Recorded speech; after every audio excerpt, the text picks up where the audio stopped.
didn't understand the pause.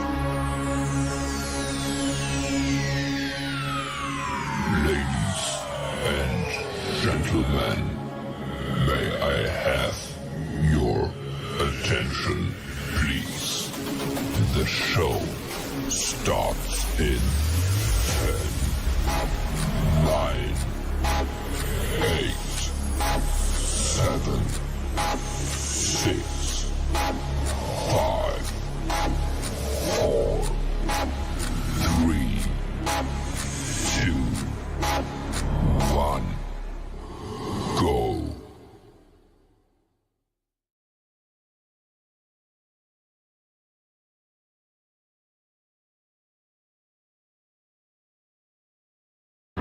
Yes, ladies and gentlemen, what's going on?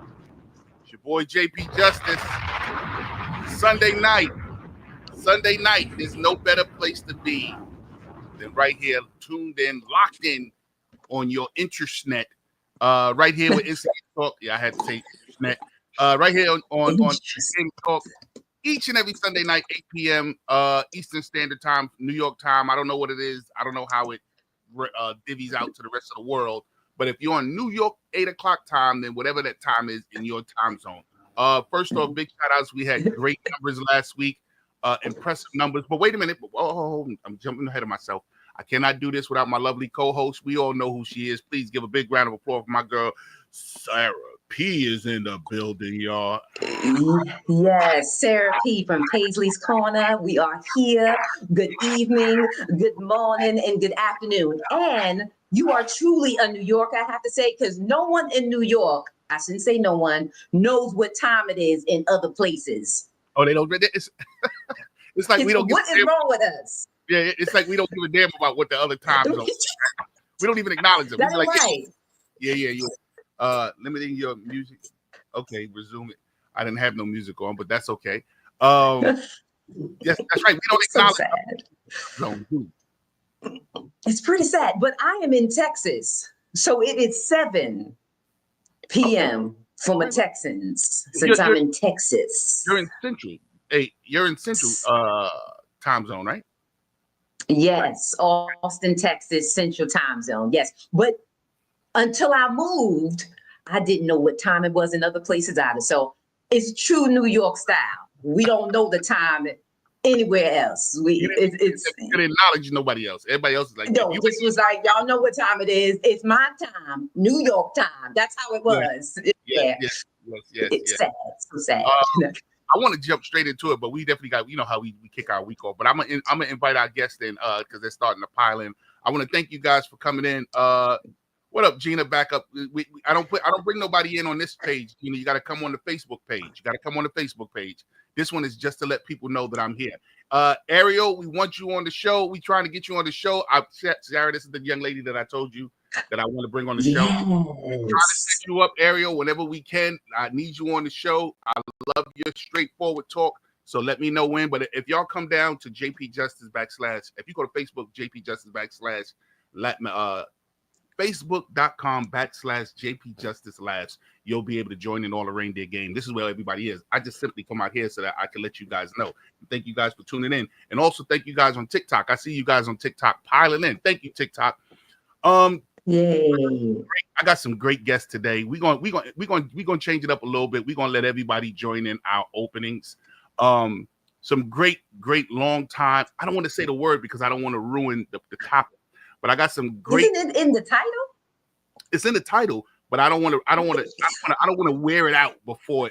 Okay. Yes. I got great people that I have been blessed to walk through life with on the show with us today.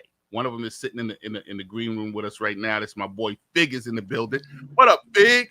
Yes, sir. What's going on, man? Fig, let me introduce you to my lovely co-host. That's Sarah. That's Sarah P. Sarah P. This is Fig. Sarah P. Sarah P. This is Fig. Fig is one of the guys. Yes. You know. Fig's one of the guys that help keep sane in this business. And then we got another great guy that I've walked through life with. It's each and every Sunday night at 8 p.m. Ariel. I'm gonna hit you up in the inbox because I definitely want you on the show. TikTok.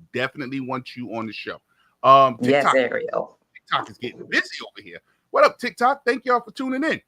TikTok, don't forget to keep hitting those hearts. It's very important that you guys hit the hearts. Today, before we bring up the topic, how was your week, Sarah? First off, how was your week?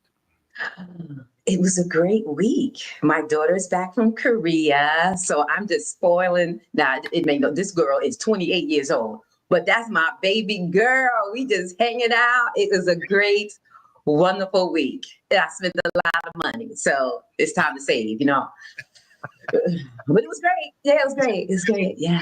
Is it great having an adult child as opposed to a little child, a small one? We only had 2.5 arguments the first week back. So that's great. They come back with they come back with their own ideology and how they feel life is and their own theorisms and all their own thoughts. And you like this. That ain't how you Still my house. Yes. I'm still my house. Hold on. Yes. Bring my other guest in. Hold on. Ladies and gentlemen, we also joined by another great guest of mine. I don't want to say the word because we don't want to break into it. But this is another Aloe.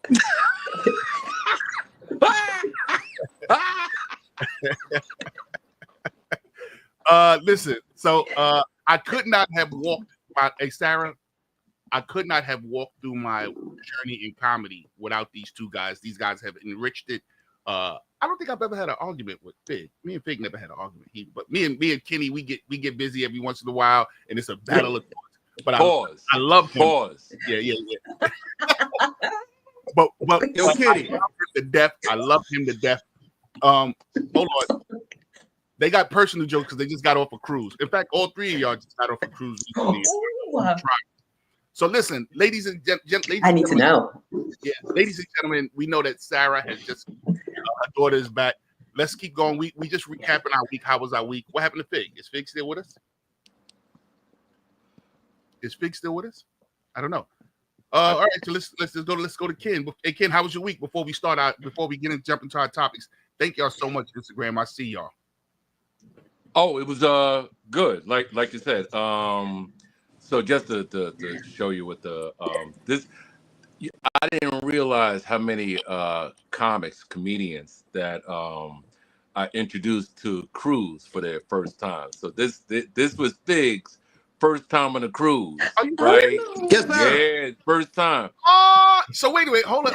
Yo, man, I'm still waiting on the date for the next one. Like, I'm trying to get my tickets in advance. Hold on. You're not saying nothing. Fig, you're a bronze carrier, right? Like your card is bronze? No. So on Carnival, I don't know how like other cruise lines. So Carnival is blue, red, gold, platinum, diamond. Right. So he's blue because he's new. He's new. Yeah, he got to So what I told him with the blue card, you can only eat in Carnival camp. No, wait. That he's new. So so how many like it goes on how many cruise days that you are, you know how, but they're about to give away, they're about to move away it's from gone. That. It's gone. Well, by June? 2026, they're trying to get rid of it. Yes, I'm a red, so I only did, and they do it by the day. So I think I'm like at 20, but when you get to like 30 or something, you go to the next level. But it won't matter next year. You're right. It won't even matter. What cruise line? Well, Greyhound. You didn't really introduce. We're gonna get to all that. Okay. Citibank Joey May hit my inbox, and you can book me for whatever shows if the money is right. I'm very honest. If the money is right, don't be planning to book me for no. Don't say nothing. You know what happened. You know what happened with Omar Gooding. Don't be saying nothing about no money on air. True. My bad. Y'all gotta help me out with that. I'm trying to still understand that what Cameron did to him. Okay, we get to that all that in a minute. So okay. I'm gonna write a list. I gotta write a list. We got a lot of stuff. Let me introduce you to my co-host. It's a very good friend of mine. I've known her longer than I've known both you guys. I don't. Should we be saying this every show? Should we say it every show? Yeah, we got new people. This is my sister-in-law from my first marriage. Yeah, wait, Wow. whoa. Hold up. Say that again now? This is my sister-in-law from my first marriage. Wow. Okay. What? Yeah. Yeah. Sometimes the universe brings those crossings back, and I recognized. I always knew that she was bubbly and had a thing for the people. But when she said that she wanted to talk and she wanted to blah blah blah, I said, "Hey, yo, that is perfect for what I got." So I asked if she wanted to be a part of it, and at the beginning of the summer, she said yes. And ever since the beginning of the summer, I must tell you, people have requested her at the shows. They've been asking for her. When she wasn't there one time, where is she? And blah blah blah. And this is only in a few months. So big shout out to my girl Sarah Pasley. And Sarah, this is Kenny Williams. Thank you. Round of applause for my girl Sarah. Kenny? And what I love about her, is she initiative. She takes the sound bites don't stop when you need it to stop. They stop when it's over. She takes initiative in the conversation, and that's what I really like too. It's not just me leading it. I definitely have a co-host. Shout outs to all the TikTok people. I see you, TikTok. Thank you. Keep hitting those hearts too. Hit those hearts. So first off, Big, how was your week? We found out how Ken's week was. So Ken, you said everything was good, everything was fine, right? Yeah. How was your week, Big? Man, I got sick. I had COVID last week. God dog it. I was like, what in the world? You got COVID off the ship? No, yeah, listen, I got off the ship. I was in Miami for 2 days. And then when I finally got back home, I was good for like a day and a half, and then I got sick. I was like, oh man, this is ridiculous. Listen, today is like my first day. I say I'm about 80% back right now. What does COVID feel like in 2025? It feels like the flu. Yeah. It feels like the flu. You get a slight temperature, headache, chills. Feel like you take you some old-fashioned Robitussin, some Tylenol, some Theraflu, some NyQuil, and anything else that you can find in your cabinet that you haven't used in the last some odd years. But you know what's funny? I'm gonna tell you this. I haven't been sick since about 2012 was the last time I got sick. Okay. And I came back and I was just like, yo, what's going on? And I blame it on Kenny because we was on the ship and it was beautiful every single day. And I come back home. You know whose fault it was? It was this lady on the plane coming back home. And she just kept coughing and carrying on. I told the flight attendant, I was like, I need to move my seat. Yeah. I'm not sitting next to the mad cougher for 2 hours. Yeah. And she was coughing. Yo, she coughed up a lung. The whole thing. One of them old Jewish lady coughs, right? Yo, I was just like, and then she was trying to explain, no, I got allergies. I'm like, ain't no allergies make you cough like that. What did it feel like for you, Sarah? What did COVID feel like for you? Well, I'm just going to say I did get COVID from Carnival. I was on a 7-day cruise out of Carnival Jubilee and I got COVID. But I just had the sniffles. Like I had a little cold, but I was taking my vitamin D. Should I say pause? I don't know. Women have to say pause. Yeah, I ain't know. Listen, hold on now. Are people still fearful of COVID the way it was? Like were you It's different now. No. The vast majority of the people have built up an immune system, so it's not like it was in the beginning. Okay, so yeah, and plus, a bunch of people took the vaccine, so that helped build up immunity too. But you can't just say vitamin D. You got to say the D3. I took D3 vitamin. D3. D3 vitamin, but you say vitamin D, you got to get the big pause. Hold on. No, she doesn't get the pause. She doesn't get the pause. See, I'm learning. No, you say it big, then we're gonna be like pause. So let me tell you how my week was. That's a good point. Is it only guys that have to say pause? Is it a guy thing? Well, I have a show planned called Pause Court, so we're going to talk about that on Pause Court. I got a couple of Harlemites, a couple of Brooklyn. Okay, good. Okay, good. And we're going to break down the whole theory behind pause. But let me tell you how my week was, people. This week was okay. Lately, I have been having mentally challenging weeks, mentally challenging days. Meaning, I feel like I'm at that change. I feel like my next tier in life is about what I put into it right now. I feel like in order for me to see the change, I got to do the change. And I feel like that moment is here with me right now. So this week, I spent the most money I've ever spent on Facebook ads. I spent like $300 on Facebook ads. I was posting everything because I got the Funny Bone next week Sunday, so I've been trying to push tickets. Is that Funny Bone where? In Hartford, Connecticut. Hartford. You got to say that, man. Funny Bones all across the country. Right, Funny Bone in Hartford, Connecticut. So I've been pushing and promoting that. I had to talk with the manager. His name is Fred. Frederick. Frederick said, JP, don't feel like you're losing money. He said you got to understand, you've been shadow promoting your career your entire life. And when I asked him, what does that mean, shadow promoting? He said, when you sell your own tickets and you fill your own venues, that's a shadow promote. That really doesn't count in the whole scheme of getting market value. The rest of the clubs can't see that you're selling out rooms and clubs around the country. They don't know what you're doing, but you got a full house. But other clubs, and that's where your money comes in. Now they know how to pay you. Now they go, oh, he does fill in rooms. So, I was talking to Kenny about this.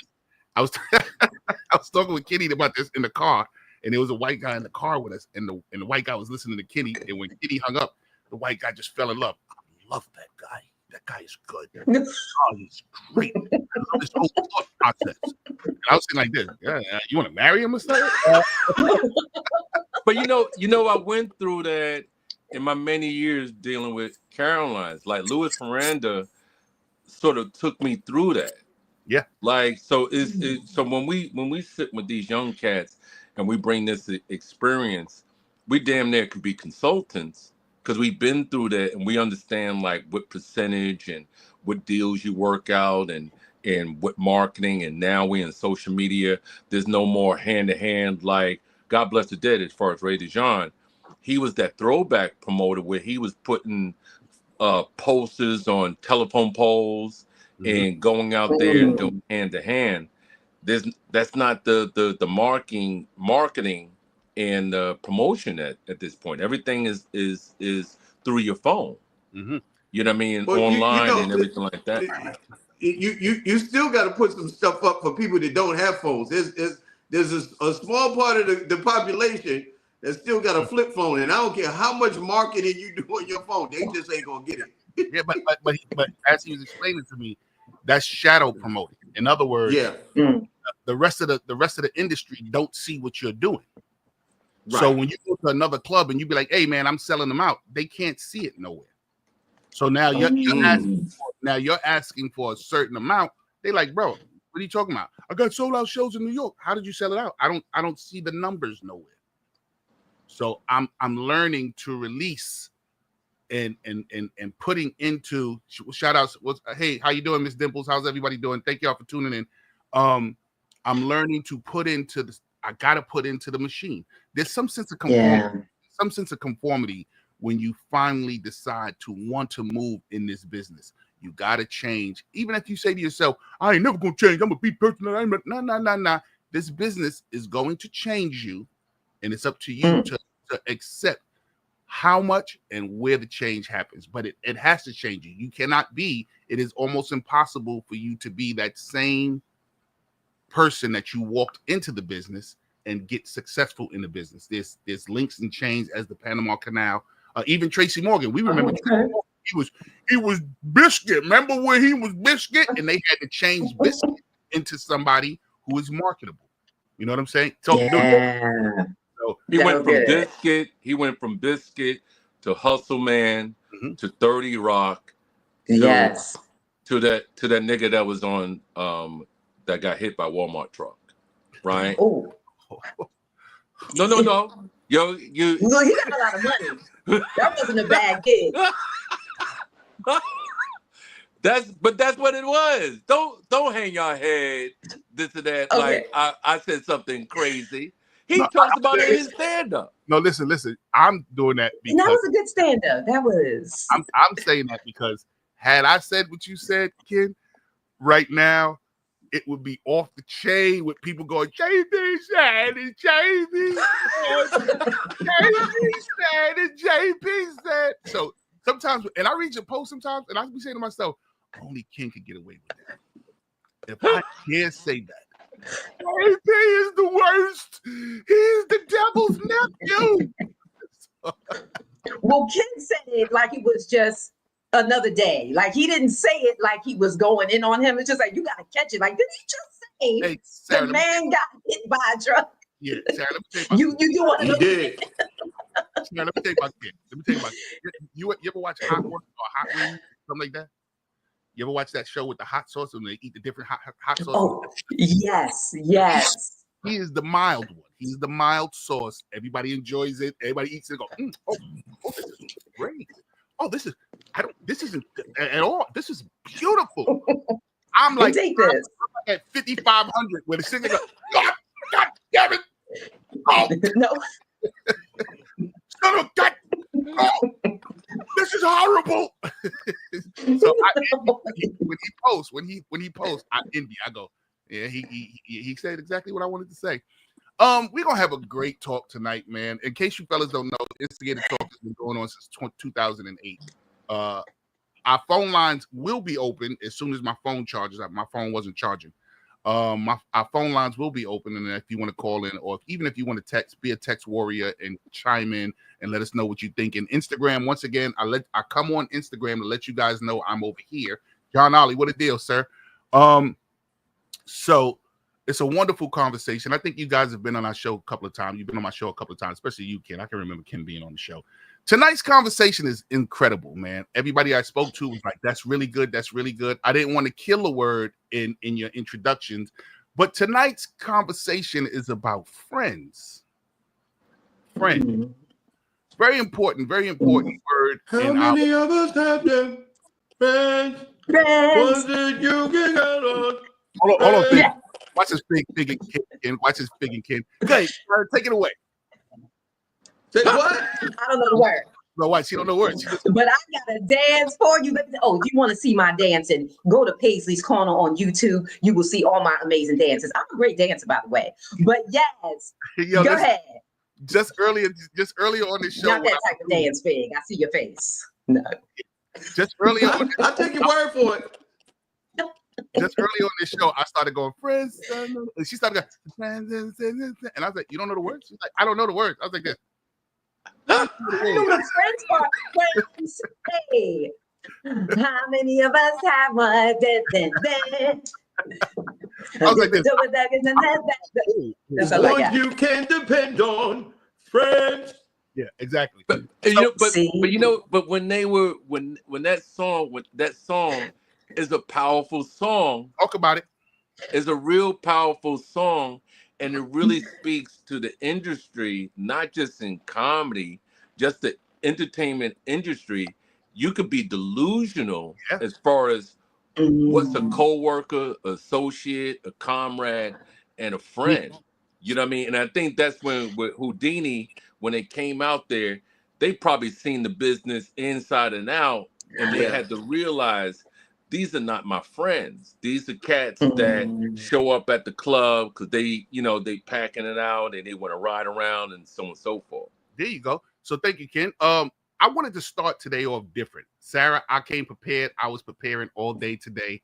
I came prepared today, Sarah. I'm going to knock your boots off of how prepared I am. Okay. Whoa. I'm the sister-in-law. No.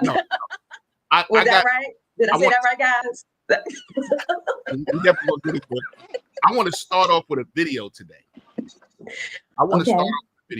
And this was one of the videos that started to wake me up. It's by TD Jakes. And I liked when he broke down the 3 levels of friendships. I don't know if you guys have ever seen this, but let's go into this real quick. Y'all tell me what you think about it when we get into it. How do I do this now? Boom. No. Boom. And let's go. Do not categorize the blessing by colors. It is not the colors you need to watch. It is the character. Watch out for the character. I'm going to tell you, there are 3 basic types of people that you will interact with if you are a child of destiny. Can I share this with you? The first group are confidants. Confidants. You will have very few of them. Confidants are those people in your life who love you unconditionally. They are into you. Whether you're up or down, right or wrong, they are into you. They are in for the long haul. If you get in trouble, they get in trouble with you. They'll come see you in the jailhouse. They'll come get you out the crack house. They're confidants. You can open up and share anything with them. You'll never inherit your kingdom until you find your confidant. You can't be David till you find your Jonathan. Having a good confidant is the key that unlocks the kingdom, because you were raised outside the gate and God's going to cause you to reach over the wall. You got to have a confidant behind the wall who can mentor you for what God is going to do next in your life. The problem with most people is that everybody they run around with is under them. And so you are forever feeding people who can't feed you. And after years of feeding them, they begin to drain you. You got to have somebody who can feed you so you can feed somebody else. Oh, y'all don't hear what I'm saying. Am I talking to anybody in here? You need the confidant then. The confidant is those few people that come along in your life that are for you. They are with you. They are intimately intertwined in your life. They are there to make sure that you reach your destiny. They will confront you. They will get in your face. They will get in your business. They will tell you when you're wrong, because they are confidants. If you have 2 or 3 of them in a lifetime, you are a blessed person. Without them, you'll never be who God called you to be. You need to find your confidant. No. Yeah, what you think about that? Oh, I thought wow. that was powerful, bro. I thought that was powerful. I think a lot of us get it confused. Well, he's going to talk about that.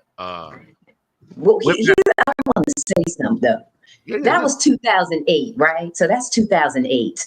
People are so sensitive today that it's hard to even have a confident, because every time you check somebody, they all like, oh, why you said that about me? And it's like, no, I'm trying to help you. So I think if we can return to that, it would be great. But it's hard. Everybody's too sensitive to get checked. Well, by you know, your confidant. It's how the message is sent. I will tell you right now, some of my best intellectual conversations that I've had have been with these 2 guys right here.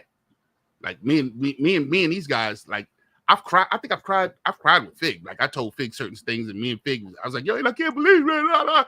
And me and Fig get into it sometimes. And Fig, you're too negative, blah blah blah. And Fig is blah blah blah. Me and Fig get into it, and me and Ken, we get into such an intellectual, like intertwined conversation. We may agree, we may not agree, but we understand that that's his point of view and this is my point of view. So some of the best intellectual conversations, I wouldn't call them confidants because you got to hear the rest of the stuff, but I do respect how they're not afraid to tell me the truth, and they know I'm not afraid to tell them the truth. So it is how you come across. Okay. Let's keep going. So Ken, hold on, Ken, it sounded like you were going to say something about the confidant. No, it's the essence of friendship. I think I think the 2 most loose words is love and friend. Like it's so like, I love you. you my friend, and not really realizing how powerful these two words are, right? So with terminology as far as confident, that whole thing, and understanding what this person is. A lot of times the confident is the person that has seen you in your worst. And that's how you measure your relationship, is not in the good times, is when you're wrong or when you're going through something. Where they're going, nah, Jay, nah, Fig. I don't think you've seen it that way.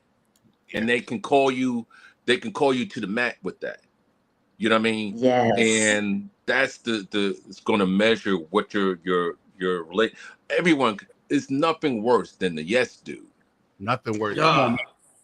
Nothing worse than that. Nothing worse than that. I had a friend named K Superior. I don't know if you remember him, Big, but he was like a Harlem figure, like back in the days. And K Superior said to me, he said, this one I was going by Jameek. He said, Jameek, I'm gonna tell you right now. Let me tell you who you look out for. You know that motherfucker in your crew that go, I don't care, whatever. It's whatever. He said, that's the dude. That's the weak link right there. That's anybody who's in your crew and go, I don't care, whatever. He has no opinion, and he will sway not just with you, but he'll sway against you if the other things are seem more balanced. So let's keep going, though. Let's keep going. I like this so far. That's good. The other group are your constituents. They are not into you. They are into what you are for. They are for what you are for. They are your constituents. And as long as you are for what they are for, they will walk with you and work with you and labor with you, but never think that they are for you. They are for what you are for. And you have to know that, because if they meet somebody else that will further their agenda, they will leave you and hook up with them, because they were never for you. They were just for what you were for. They are your constituents. And throughout your life, if you're not careful, particularly if you're broken, you will mistake your constituents for your confidants. And you will think that they are for you when they are really not for you. They are just for what you are for. And by the time you get through falling in love with them, they will break your heart as they hook up with somebody else who is for what you are for, because it was never about you anyway. It was about the causes that you represent. They are for what you are for, but they are not for you. They are your constituents. Can I go deeper with this? The third group are your comrades. These people are not for you, nor are they for what you are for. It is just that they are against what you are against. And the comrades will make strange bedfellows. This will cause people to come together who are not for you, and they are not for what you are for, but they are against what you are against. And they will team up with you to help fight a greater enemy. But don't be confused by their associations. They will only be with you until the victory is accomplished. These people are like scaffolding. They come into your life to fulfill a purpose. And when the purpose is complete, the scaffolding is removed. But don't be upset when they are removed, because the building always remains when the scaffolding is removed. What I'm saying to you, my brothers and sisters, expect the constituents and the comrades to leave you and desert you after a while. Don't be upset when they don't react to your dream the way you expected them to, because they were never really with you in the first place. Be careful then who you tell your dream to, because if you tell your dream to your constituents, they will desert you and try to fulfill the dream without you. If you tell it to your comrades, they won't support it, because they never were for what you were for anyway. If you find a few people in your entire life with whom you can share your dream with, you are a blessed somebody. I can tell you how to identify people who are really for you. If they are really for you, they will weep with you when you weep, and they will rejoice when you rejoice. When you walk in a room and you tell somebody good news, stop being happy for a minute and watch their reaction. If they're not happy for you, shut your mouth and walk back out of the door. Oh, y'all don't hear what I'm saying to you. Oh yeah, because when they are really connected to you, they will be happy for you when you share your dream. Yeah. So what y'all think about that? Wow. Hey man, you know, it's kind of funny. If you wanted to wrap this up with a nice little bow, you can wrap it up in the election. Meaning? You know, you got people like, if you think about it, there are people that were for Democrats, and you don't just because the fact that you were for Democrats, they would have been on your side.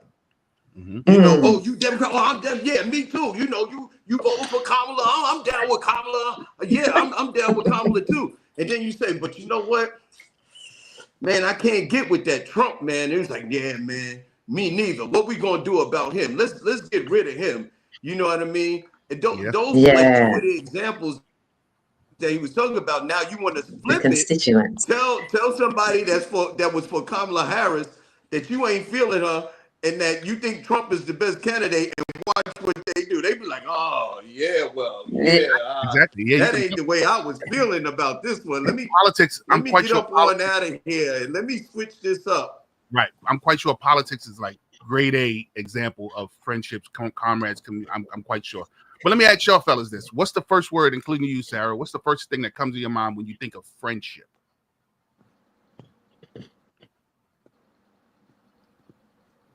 Fear? No. Fear. You said fear? Yeah. Why? Yeah. Why fear? It's scary. I don't know why. I was thinking about this when you told me we're going to talk about it, because I don't know if and I would tell my friends this, that I don't know if I'm a good friend, because I don't really know what friends are supposed to do. Like, am I supposed to call you all the time? You know? So it scares me. It's hard to get so close to people. And I'm just talking about friendship, to get close, because I'm not really sure the expectation. So for me, it's fear. I know you that's never had a best friend growing up? Like, you never had like a home girl that was like that was your home girl? Yeah. Yeah, and I left them in high school.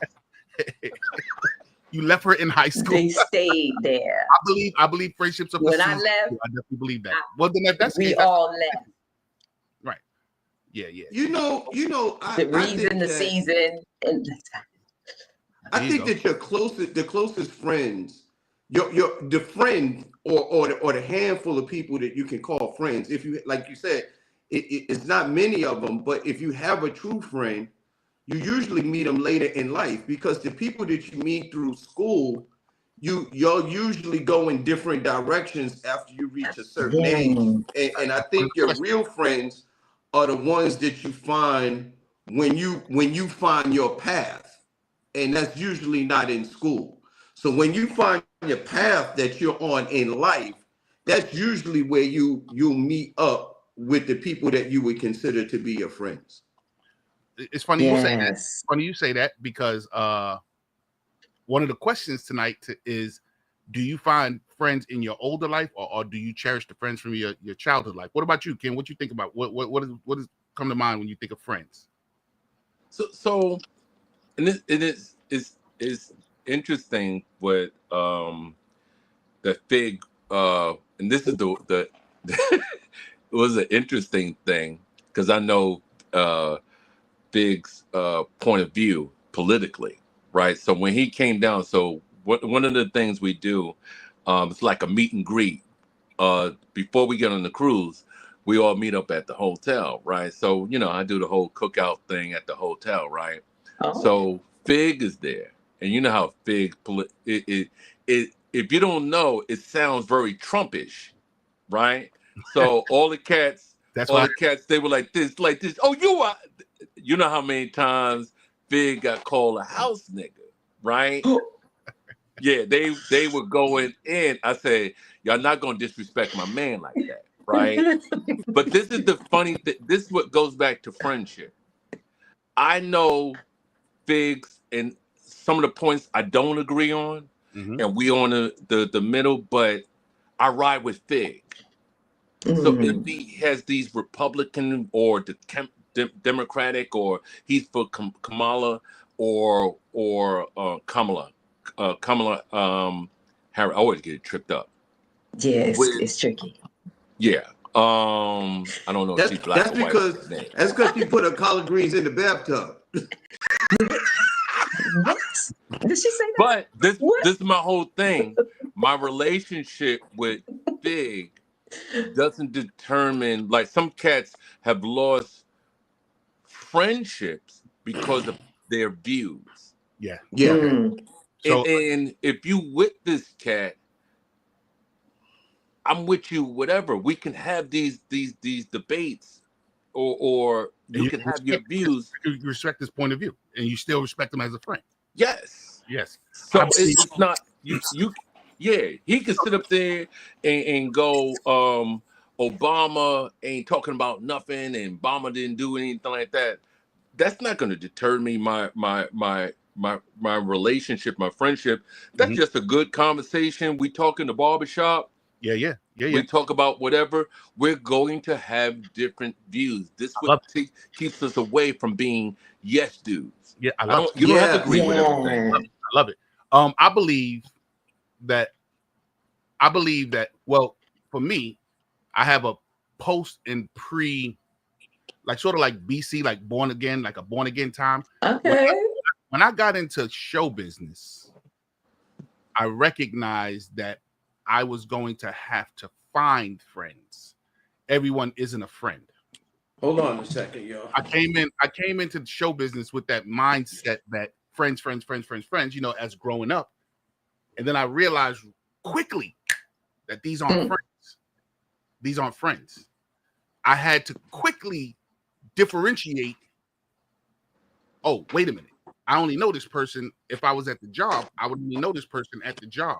My good friends, my good friends that I trust and I can talk to about anything and everything are friends that I met and that I've nurtured before entertainment. Sarah, you know one of my best friends in the world, George, the Crump. Family. Crump family is like, and even today, I can tell the Crump family I can talk about anything. But then I also have my day one friends, like when I was when little kids in Harlem, Austin, John. I got great friends. What? You still mess with them dudes? Yeah, all the guys are great friends because we came up in a time where we harnessed one another, we helped one another, and then George came around at the adolescence time. So as I moved into entertainment, I realized, you know, we just all here just trying to knock down the common cause, and the common cause is to try to get to, you know, back in the days, our Hollywood, what we thought our success was going to be. But I want to hit on something that Sarah said, and she was like, "How do we show up as friends?" And I think, and I'm not trying to split the, you know, as far as like, as far as gender, or it might not be like as far as but hear me out as far as what I'm saying. Yeah, It's something. There's guys that I've been knowing 20 plus years, and I probably speak to them every 5 years or 3 years. But when we see each other, it's as if we just is started all over again. Right? Like, I might not see you in 3 years, but when we see each other, we go into a whole conversation. I think people, like, for some, they feel like, well, you didn't call me yesterday, or you didn't talk to me this day, or whatever. That dictates the level of our friendship. Like, I don't need to talk to you every day. What? That's some mother and son, mama boys thing. Like, I need to talk to you every day. I don't need to talk to you every day to dictate our relationship. I don't have to talk to you 5 years, because, especially, like, it's not the entertainment industry. It just, I could be a doctor. I could be a detective. I could be a politician. I don't have this time to talk to you every day. Right. Do you think Obama now Michelle Obama, she's on tour talking like she on a podcast talking every day, right? Yeah. But now because she had the time, you don't have this time to talk to people every day. I might not get back to you to 3-5 years, hey, and then we reconnect. You said get back to them. So they called you one day and you're like, I'll call you in 5 years. Is that what you're saying? Yeah, but And it's this is still what I'm okay. saying. Like, it's some people. If I didn't speak to you in 3-4 years and we reconnect and we talk, doesn't mean like you're not we don't have that relationship. Like, oh man, I ain't talking to you. You didn't call me back. But Yeah. You See, know, that's good. your journey will determine the people that you speak to on a consistent basis. yeah, You know what I mean? Like I'm sure, like, you know, Kenny mentioned Obama. You know, I'm sure there were plenty of people that he met when he was a community organizer, and he spoke to them on a consistent basis. But then when he ran for, you know, senator, you know, that group of people changed, and then when he was running for president, it changed again. You know what I mean? So it's not like it's not like So then those aren't friends. Then he what still do you, didn't have a relationship with the people that were before, but the road changed. Like if I'm on this road Yeah. and we going down we going to the same destination, and then you veer off and I continue to go, then we're not gonna communicate as much. It's not like I still don't have a degree of communication with you, but it changes as life change, as the road change, the people that you communicate on a consistent basis change. That's why I said in high school, y'all were there every day. You had you had those things in common, but then some people went to college, some people went to work, some people went to the military, and then you picked up another group. And each group gets you through different stages of life. That's what I believe anyway. if that's the case, then you're never building friendships. You're building camaraderie. No, because you never really have a bunch of friends. You have a bunch of people that you have things in common with that become your associates. Where did you learn? Associate with them because of the things that you have in common, like the people. You know, if you got a 9-to-5 job, you know, you could work with people for 10, 15 years. They ain't never been to your house. You know what I mean? You never been to their house. Y'all never went, you know, you didn't go on vacation together. You don't know who their kids are. You know what I mean? It's like the movie, A Time to Kill with Samuel L. Jackson. And he was talking to his attorney. And he said, his attorney said, hey man, I thought we were friends. He was like, we ain't friends. He was like, your daughter never gonna play with my daughter, and she never you never gonna bring your daughter to my daughter's birthday party, and I'm not gonna bring my daughter to your daughter's birthday party. So we not friends. So let me ask you, we associates. We know each other. Like you could be cool with people, and they don't necessarily have to be your friends, because friends is something that has a deeper level. Yes, that's why. That's one of the reasons why I don't just throw the word around. Even in this comedy game, when I hear people go, we family, we comedy brothers, and that, no. I can't throw that word around everywhere. But let me ask you this question, fellas, and Sarah, where did you learn what the meaning of friendship was? Well, Sarah already said that, because we're gonna get to that. We're gonna come back to that too, Sarah, because a lot of people, I believe friendship is a muscle that you got to work out, and if you don't work that friendship muscle out, the friendship seems lopsided. And I found for decades that I was a lopsided friend. And I had to learn to go back and nurture if I cherished this friendship. You know what I'm saying? For years, I was living very selfishly. I was living very, what you doing for me? Okay, you my friend. All right, what you doing for me? All right, you my friend, what you doing for me? And I had to learn that it's a two-way street. Like, not just you call me, I got to call you. And it's not always about what what I want or what you want. Sometimes I call and it's just absolute. Both of these guys. Sometimes we call for absolutely nothing. But I think Ken is right, though. It's different with women and men. I think so. I think it is. I think for women, there's a lot more pressure to be more consistent, just like when you're dating a woman.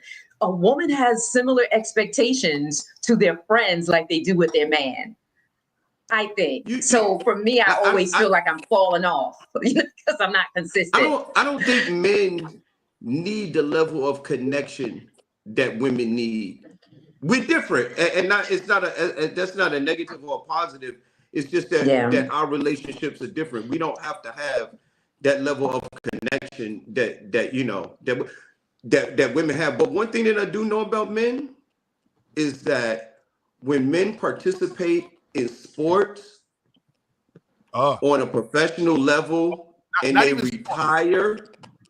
One of the things that, and when they retire, one of the things that the guys that have retired from professional sports say that they miss the camaraderie with the rest of their teammates. Well, that's not just in sports. That's in anything that you find yourself bonded in. I think that's going to happen to us in comedy when we become them old guys that, you know, really, I think we're going to bond. When we become those old guys? As we all got gray in our beards, right? As we all got grays in our beard. Join the fun. So yeah, as I think we bond in our history. You know, our history have us bonded. Like sometimes I go to a club and I see all these new young guys, and I see an older comic, and I'm like, oh man. And look, I want to pull out some Ripple. Me and this guy drinking Ripple. We just Tangeray. But I think the other thing that we need to, in this interesting that us three that you brought on, we understand the dynamics of a relationship because we're married dudes, right? So which is a rarity in what we do, right? So we understand as far as like the selection of us finding a wife, right? So we start to understand what outside of a friendship, what a relationship, what that level of commitment and relationship means. And consideration. Yes, bro. I never learned that word consideration until I decided to pick my wife. I even and Sarah, you know, she's my first wife. But wait. Hold on. I get ask a question. You think you picked your wife? Hilarious. You think you picked her? What you saying, man? No, this is he got a valid. We don't pick. Yo, listen. So I didn't even learn this even with my first wife. My first wife, I didn't understand. But it wasn't until I got to my second wife that I said, holy crap. I got to be present in the relationship. In other words, I had to learn to be considerate. And that's what made this one more successful. And I'm sorry I'm sorry, but that's what made this one more successful than the first one because I learned from that. The first one, I was still young and dumb. I was still about me, what you doing, and blah blah blah. And I'm still doing what I do, and blah blah blah. You go use and from what I used to hear. What? You got a pinball machine, son? No. What? Every hour. Every hour on TikTok, they want to make sure it's not a bot. So they send so I'm live on TikTok because I okay. Paid on TikTok. So TikTok will send I thought you had a pinball machine. It's not like either a pinball machine or a slot machine. I thought you hit the jackpot. Yeah, so I learned that. I learned and getting back to friendships, I learned in my friendships, I have to be considerate. I learned in my friendship, Kenny is Kenny, Fig is Fig, Rich Lewis is Rich Lewis, Cool Herm is Cool Herm, Sugar Bear is Sugar Bear. And I had to learn that these are, okay, Capone is Capone. You know, and the names that I'm calling out are the guys that I consider, and there's a couple of more that I consider friends in the business. You know what I'm saying? I had to learn that that's him. That's him. That's what he does. you know, and I still love him, still my guy, Mm. and I'm present with you. You know, I try to call as much as, and shout outs to Poetic Justice. He taught me this. Hey, if he's your friend, you don't just think about him. You pick up the phone and you call him. That's what men do. And so I make it my business to pick up the phone and go, hey, what's going on, man? Hey, I just watched this show, man. This show's crazy. Happy birthday to you. I call both these guys. Happy birthday to you, blah, blah, blah. I make sure I'm present in my side of the friendship. I respect it like that. You know what I'm saying? So yeah. So now y'all talked about wives. Can a wife or should a wife be a friend? And do you pick them because they are your friends? From you guys, you know, all of you married? Everybody's Fig, you married? Yeah. So Okay, who are you asking first? Why don't you pick the ones that you want to answer first? Well, Ken, In order. you Just say speak 1, 2, Kenny. 3. Boom. Okay. Kenny, what? No. I remember watching a comedian, and it was so hilarious to me, and I don't even care if my wife had listened to him. He said, "My wife is not my best friend." You were like, "My wife is my best friend." I love my wife to death, but I'm not her best friend, right? Right? Her girl, I know who her best friend is. You know, your best friend is, for me, you know, I watch the game with, we go to the bar with, we watch the same thing. Mhm. I don't do that with, don't get me wrong, where my wife is, she has the title of wife. So that, I hate to say, no, I don't hate to say that. That's what takes away from like BFF, right? She's the wife. Come on now. So it beats all that friend thing and, you know, all this and that is in a different category. So my relationship is just so different as far as like with like some of the things she watch on television. Never I watch. want to kill myself. What? Right? I can't like when I'm like, don't get me wrong, there's trips I go with her and the girlfriends, have a good time. But then at the end, like by the third day, I feel like my period is going to come down, right? I can't do it. So I'm your friend. I love you to death. You're my wife and all that. That's different dynamics.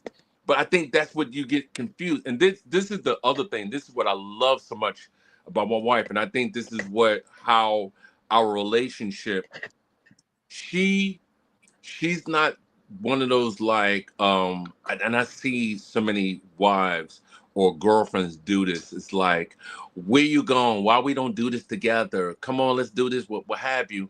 She understands that we both have two lives. Like, there's times where I want to do, she forces me sometimes, go with your guys and hang out with your guys. I'm gonna do this and I'm gonna do that, and so on and so forth. And I think for some girls like this, if you're doing all this, then you don't really love me. No, I just want to do, like, I want to do this. Do guy stuff. Yeah, I want to do, man. I don't want to be. Next thing I know, I'm gonna have a flower in my ear, right? And baby oil is gonna be on my back, right? Okay, that's enough.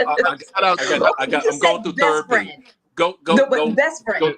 You did say best friend. I'm just saying friend. No, she may not be your best friend. Does she have to be your friend when you chose your wife? Yes. Did you choose it because you have to have friendship? I'm gonna say this, and I'm gonna go to Fig. One of my I consider him a mentor and a friend.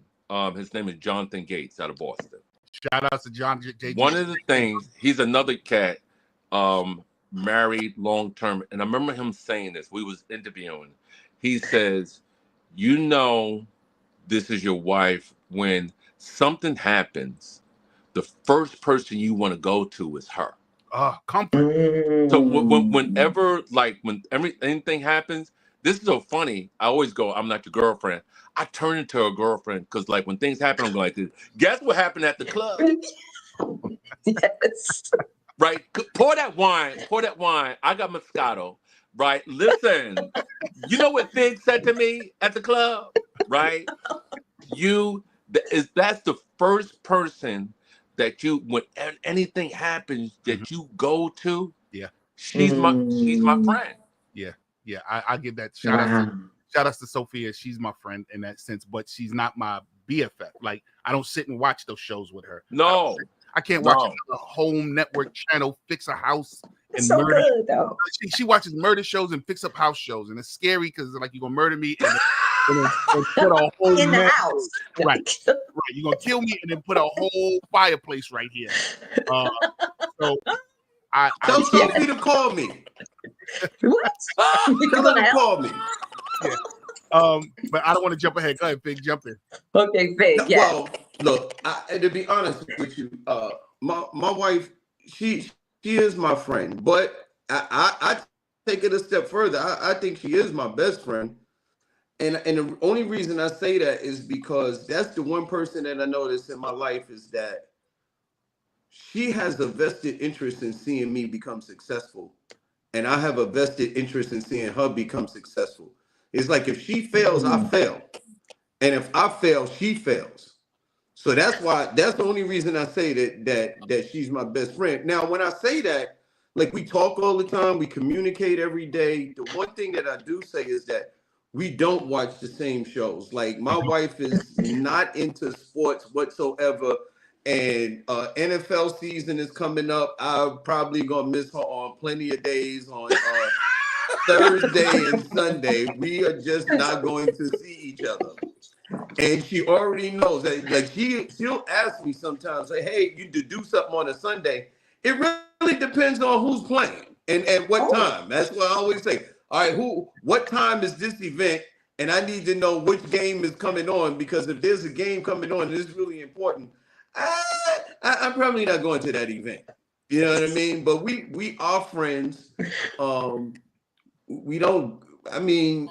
Yeah, we talk about it. I don't know. We talk about everything, but we don't watch the same show. I always call her shows the swashbuckling shows, where people are on ships half dressed and they got swords and spears and then when she goes like these space shows, and I'm just like, I can't.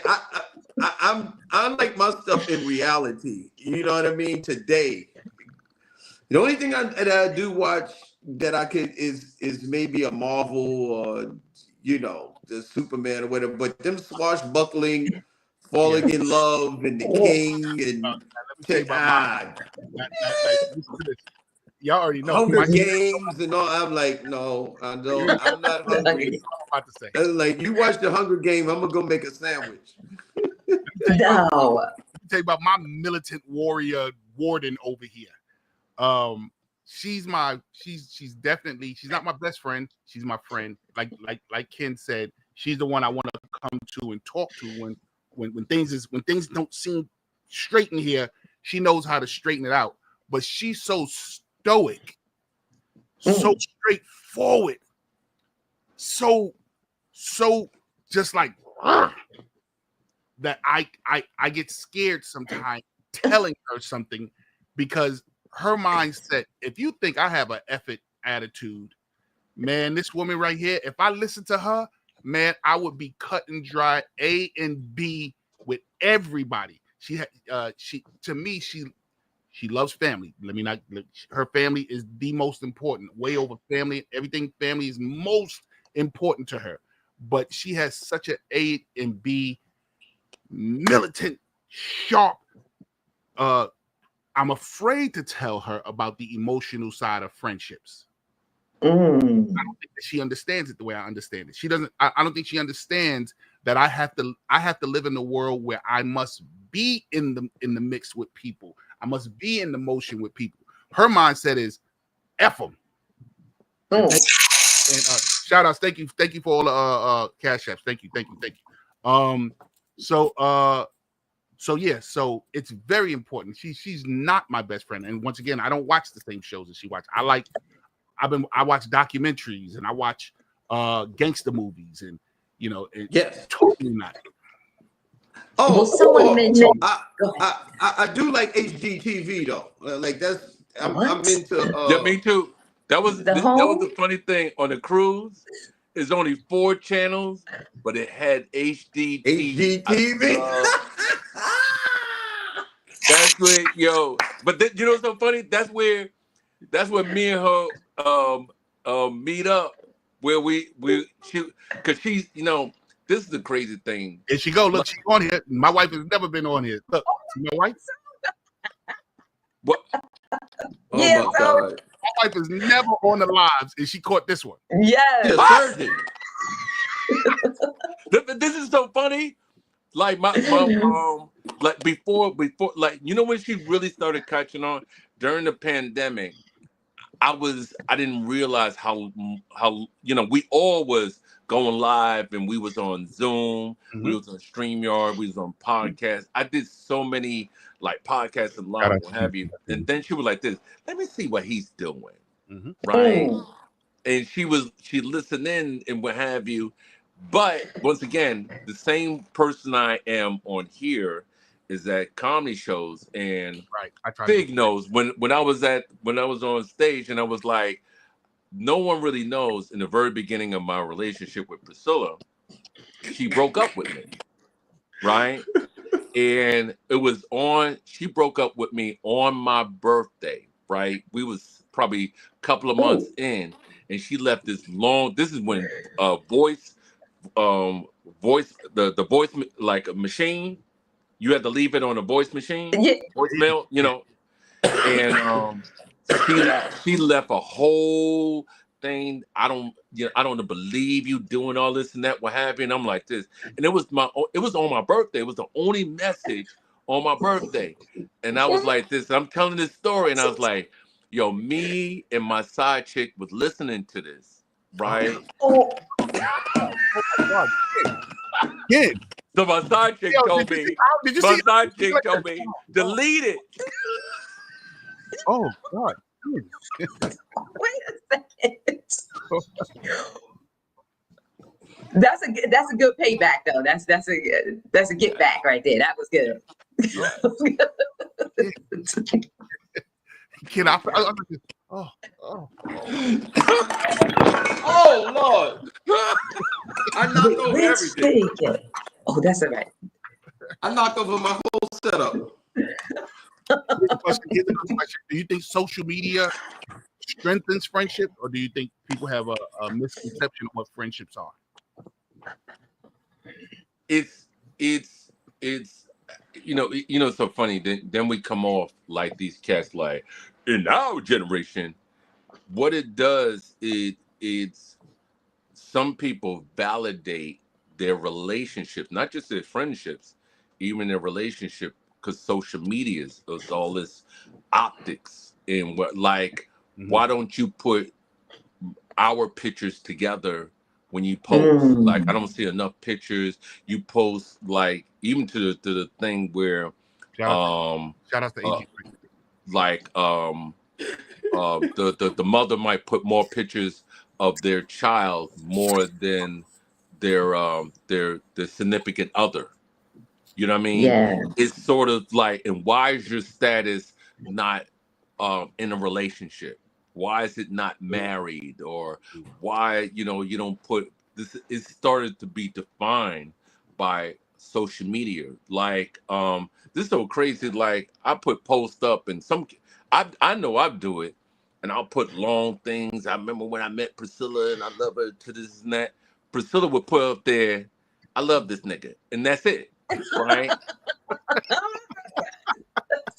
Hey, listen, that's 3 more words than my wife would put up, bro. My wife don't say no, but this is the thing. I know who she is. Exactly. She's not. That's not her, and I don't. Yeah. This is what people get caught in social media, is that it's not an old thing. It's not a new. You don't have to be 23 to 64 or whatever the case may be. And my wife stay on social media, and she's looking at, and I'm like this. A lot of times she'll go like this.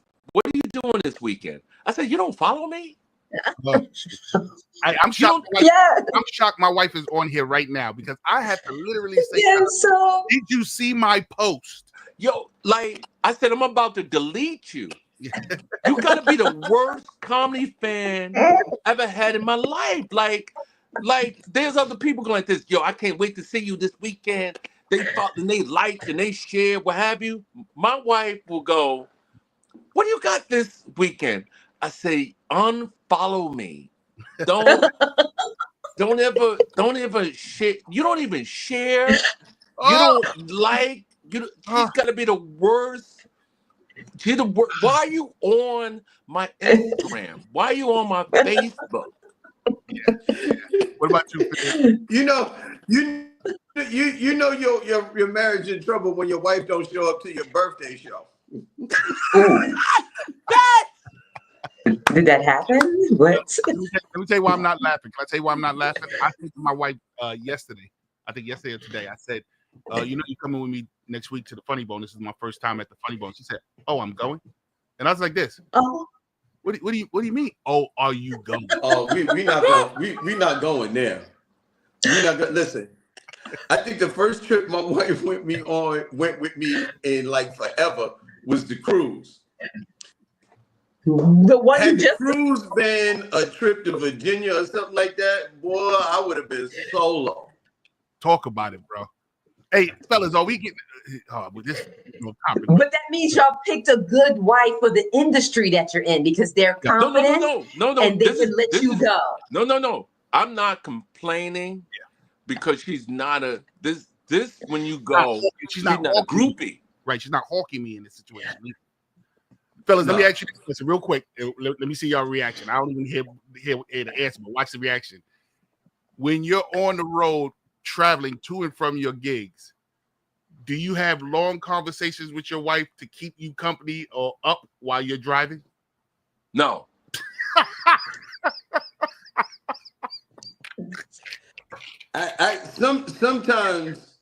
Sometimes she asks me, do I need her? No, the way you ask the question is, do you need me to stay up with you to keep you awake? No. That means I'm tired, I want to go to sleep, and I want you to give me the out. Yo, JP. That is great. I'm like, go to sleep. When you see them phone, like when you on the road and you got 6 hours and you see that phone call, you like this. She's gonna remind me of something that I need to do or I did wrong, or while I'm on the road. Yo, bro, I'll be on the road coming back, or I'll be on the road going. And I just want to call her, just say, talk some silly shit, and I can tell she's not interested. She'll go like this. Okay, how much longer you got? Oh no. She want to know how much time, how much work she got to put in to talk to you. That like how much longer I got to be on this phone?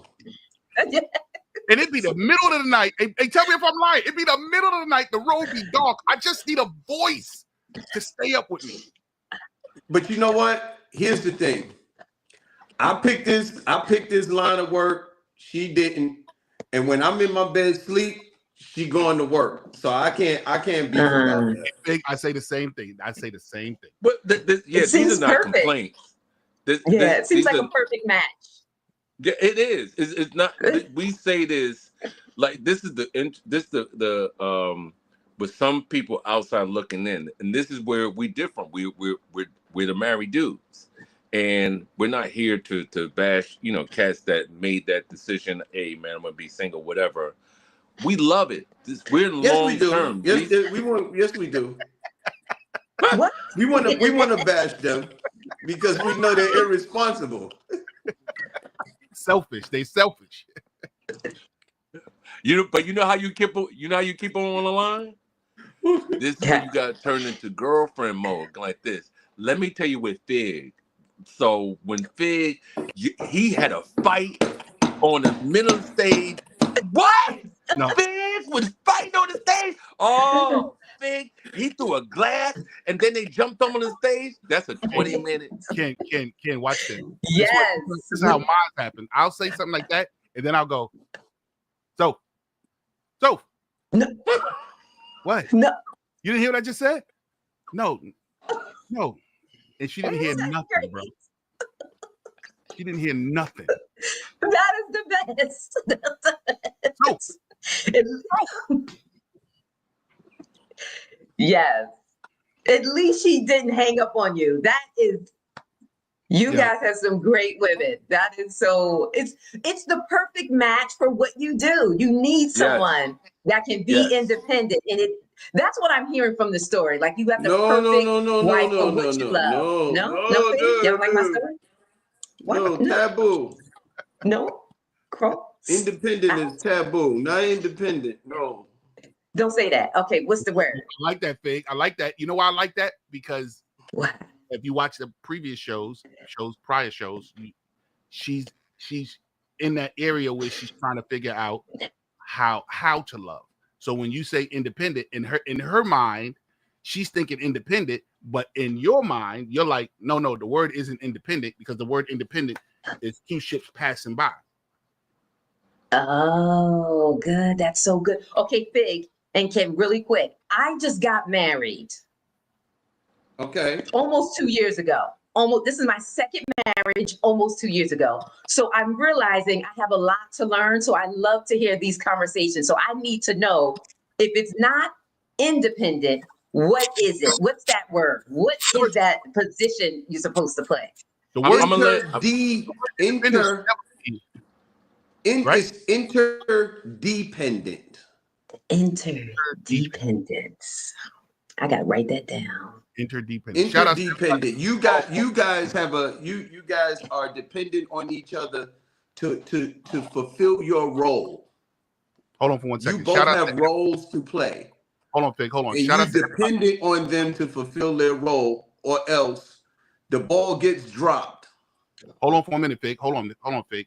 Shout outs to everybody. I see all of you guys on Instagram. I see all you guys on TikTok. I see you. If you want to join in the Reindeer Games, come into Facebook, facebook.com/JP Justice, and you can put your text in there, and I can see your text. But I see you guys waving at me. Shout outs to DC Rants. Shout outs. Tiance's in the room now. Thank you for coming through. Everybody else, I see you, but I can't acknowledge everyone that's coming in. If you want to join in the Reindeer Games, come and put your comments at facebook.com/JP Justice. Go ahead, Fig. I'm sorry. I just see everybody saying something. No, listen, we start this relationship stuff. I'm not going to go all the way down this rabbit hole. But the thing is that I think that men and women have roles that they play. And if everybody plays their role and everybody stays in their lane, then things work out smoothly. Because men have things that we need, women have things that they need. And as long as everybody are getting their needs met, then we don't have a problem. You know what I mean? Men, I think that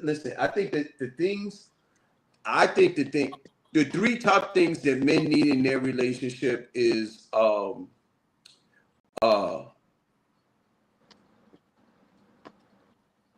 Playboy channel. Oh God, peace. I know. Peace. Okay. Peace is number one for most of us. Loyalty and peace, loyalty, pussy. Yeah, we need that too. That comes with that, and cooperation. Oh, peace, loyalty, and cooperation. I like that. I think everyone should give their top three. What's your three? Okay, Fig, we got peace, loyalty, cooperation. Ken, what's your three? What does a man need? You know what's interesting, to go back to the TD Jenks, it's crazy that it was 3 C's. Yes. And I think a lot of cats feel like they in relationships that you can't get it from a book or you can't get it from different things. And I remember, and I'm gonna stay on topic. I remember like Anthony Robbins is another, because TD Jakes at the end of the day is like a motivational speaker. And Anthony Robbins said one of the things, there are the 4 R's. I can't remember them, but one of them that reading, writing, and arithmetic. Huh? Wait. Reading, writing. that so you gotta take your A. that out. stops you from getting in a relationship. If this cat goes, Yo, what is rent, right? He don't know arithmetic, right? So, so you got the 4 stages to the end of a relationship is resentment, repression, rejection. I forget what the other R's, but to combat that is communication, comedy, and communication. You know what I mean? And compatibility, stuff like that, so on and so forth. Did you say comedy? Huh? Did you say comedy? What I mean by comedy, and let me clarify what I mean by comedy. And a lot of people feel like, oh my God, you and Priscilla, because Priscilla's so funny. Comedy, what was part of our relationship is that Priscilla has a great sense of humor. What I have the ability to make people laugh. It's not a sense of humor. It's 2 different things. I have the ability to make people laugh. A lot of comedians don't have a sense of humor. They can't laugh at themselves. That's what you need in a relationship. No matter how tragic and things get, or you say something, you can be able to laugh at yourself or laugh at the situation. Me being able to make an audience laugh is not a sense of humor. Do I have a sense of, do I have a sense of humor? Huh? Can I say one more thing? You know what I forgot? I apologize. We got act so bad. No. The word is one of the words I was looking for was respect. Respect. Yes. Because if a man doesn't get respect, 9 times out of 10, eventually he's gonna be gone. If he's not getting respect from the woman that he's in a relationship with, especially married to, eventually he's gonna leave. Because it's just paramount. That's one thing. It's like a primal need. That's a primal need from it, is respect. But that goes to your peace. The respect is going to go to your peace. If she respects you, not really. Respect could be something totally different. Like peace means not to bring. It leads to it. But no, peace means to not bring chaos. Respect means to understand where I am and who I am in my space. Right. Women sometimes get boundaries. No, not boundaries, but women sometimes women, I think in today's time have been groomed to be such an aggressor that you independent. You disrespect me for the man that I stand in. You know what I'm saying? And I say the man that I stand in. Somebody, is that somebody? Let me see if I find it. Somebody squealing, like somebody squealing. I hear static. I don't know where it's coming from. Right. Sarah? Let me mute myself just in case. I'm gonna mute myself. I think when a woman doesn't respect where you stand in your space and how you stand in your space, I think that's when it becomes disrespectful. You can bring peace. Like I can have peace, but you can peacefully disrespect me. I know that's not me. This sounds like it might be me.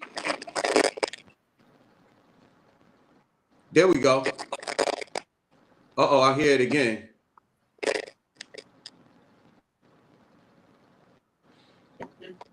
Now it's maybe gone. try to mute. No, it's go. Oh wait, now it's starting again. It's somebody's microphone. What external microphone?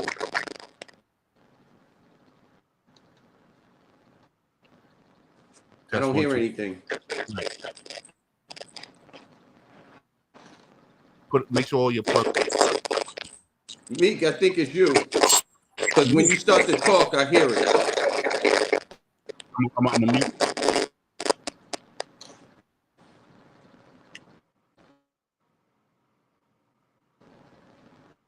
Kenny, can you hear static? I don't hear static now. Kenny, can you mute really quick? Now I don't hear it. I think he's frozen. Kenny look like he's frozen. I think it was Kenny. I think it was Kenny because when he muted, it stopped and Simon. Simon is it? Now, Simon is my best friend. Is that Mr. Templar? That's Mr. Templar, sir. It's Mr. Templar. Yeah. Templar. Ooh, I like Lovely to see you this time of the day. reciprocity, What's up, resilience. sir? Well, how are you? Good, man. Good to see you. Hey, everything is good to y'all, man. Where Kenny disappeared to? What, Priscilla knocked I think him he out? froze. He froze for a sec. He coming back. He's listening. Yeah. They open the door and did like this. Can I talk to you for a minute? You forgot who I am? Come here. Would you like to step here for a minute, please? We big up to Priscilla, man. We know her from way back in the day. So today's conversation, come this way. Right. So listen, real quick, let me bring you up to speed. Today's conversation is about friendships. Yes. Nurturing, and here's the next question, fellas. In late panel, let me not say fellas because she's in You know I don't take offense, you know. I'm sorry. It's okay. No, I'm okay with it. It's okay. I know I'm a woman. You can say fellas. It's all good. Let me see with men and women. What's one honest, real thing that keeps friendship strong? Honesty. That's honesty. Because if you could be authentic and honest with your friend, then you know that friendship will stand the test of time. If you can be 100% honest and authentic, you could be yourself, authentic self, 100%, and you don't have to put on the front a mask. A friend is somebody you should be able to let your guard down and be yourself 100%, and be honest and tell the truth. And you could do that, and they could accept you for who you are, and they could accept the truth from you, about you, and all of that. I think that makes things work. Yeah, that's good. So that's funny because my friends, they know I am intense. So when people just see me, they just, oh, Sarah's light, she's cool. But when you my friend, you look, she's intense. So they have to be able to deal with that. And I have to also be aware of it as well to make sure I'm not too intense where I'm pushy. So I'm trying to learn that balance. I try to tell people that's a good one. That's funny you say that, Sarah, because I'm learning to tell people that in advance when dealing business with me. I'm an intense person. I mean no harm with it, but I know how I get. Once the motor's turned on, I'm going. JP got to forewarn him. Yeah, I got to forewarn him. Right? I really do. Accountability is important, man. Accountability. Accountability, man. Friendship is all about accountability. Even what Dante said, accountability, credibility, and empathy. All of that involves friendship. Yeah. Empathy, bro. Yeah, I heard Dante Nero say that, man. You know, he used to be Mandingo back in the day. Yes, sir. That's my dude. That's my dude, man. I used to train martial arts with him. Do I have Sanukas? Yeah, Sanukas, of course. Yes, sir. Worlds Collide? Yes, sir. That's why we had the comedy show. All right. Yeah. Professor Powell. Yeah, Professor Powell, GM Anthony, Professor Bill. Yes, sir. All of us. Do I have Shihan Bill? Professor Bill now. Yeah, Professor Listen, Bill. fellas, empathy. I like that word. You like that word? Empathy needed in friendships? Of course. Yeah. Of course, because you got to be able to see the other person's side. You got to be able to be in that person's footsteps, that person's shoes when it's time. You know, some people, you know, sometimes when you're dealing with friends, sometimes it's not even about trying to fix it. Sometimes it's just listening and getting it and understanding, even if you didn't even go through it. All right, I get it. You know, relax. Let them know they'll be all right. Because sometimes, like women, sometimes women don't even want it fixed. They just want you to listen. Yes, sir. Yes, let's talk about it. Yes, that's a valuable lesson, Simon. Yeah. Oh You Lord, gotta, have you mercy. gotta be able to say, you gotta, sometimes you just gotta straight out ask and say, well, am I supposed to try and fix this, or you just want me to listen?